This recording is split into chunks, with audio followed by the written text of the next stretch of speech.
Think about this. You walk into a casino and you're handed a free chip worth $1,000. You place a bet and you win. You feel, okay, that was fun. Now imagine this. You walk in with $1,000 of your own money. You place the same bet and you lose. How do you feel now? Same amount of money, same bet, but the pain of that loss, it stings way more than the win ever felt good. That's loss aversion. And whether we're talking poker chips or portfolios, this bias affects all of us, usually without us even realizing it. And in the world of investing, that bias, it's expensive. Because when fear of loss takes over, we often pull the plug on long-term plans right before they pay off. Welcome back to From Wall Street to Your Street, where we make sense of money, markets, and the very human behaviors that affect both. I'm your host, Ryan Flanders, and I'm really glad you're here.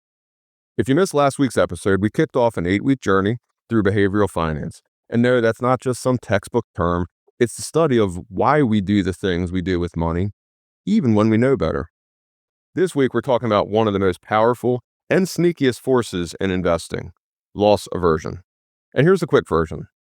Loss aversion is the idea that losing money feels about twice as painful as gaining money feels good. I'll repeat that again. Losing money feels about twice as painful as gaining money feels good. It's not just uncomfortable, it's disproportionate.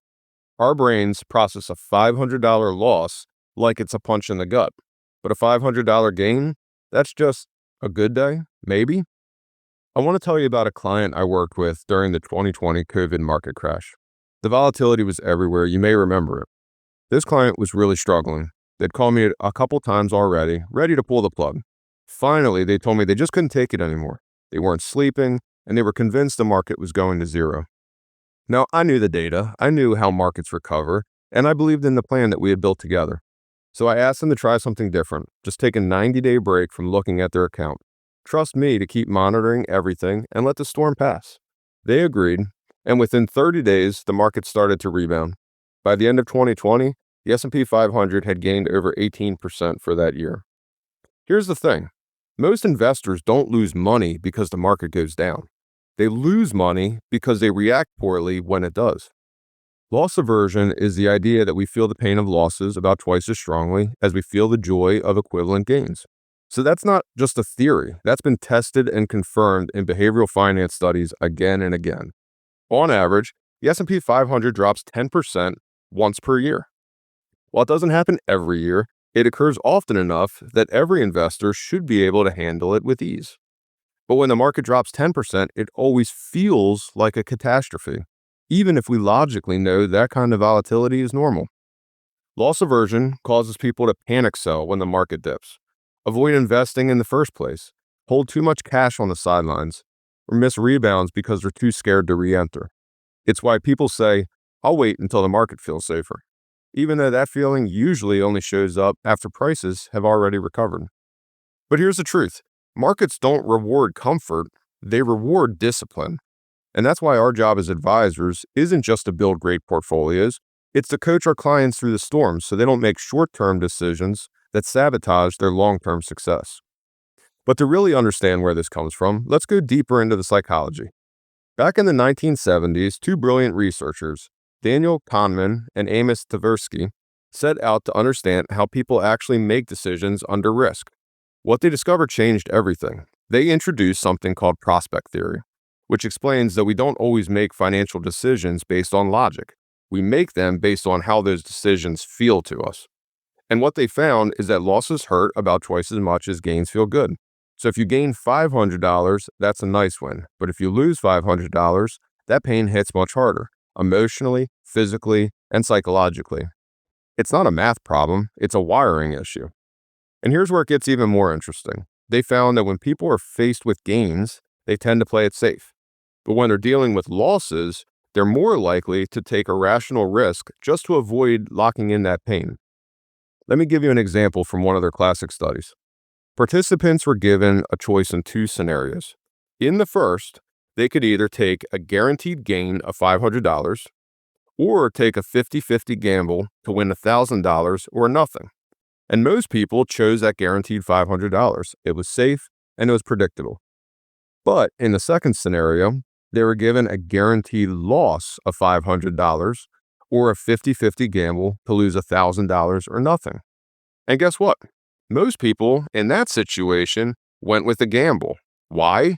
Because we hate losses so much, we're willing to roll the dice just to avoid feeling them, even when it puts us in a worse position long term. This is the emotional engine behind things like panic selling, market timing, or hanging on to losing stocks just because we don't want to lock in a loss. There's even a specific term for that pattern. It's called the disposition effect. When investors are quick to sell their winners to lock in gains, but hold on to losers way too long, hoping that they'll eventually bounce back.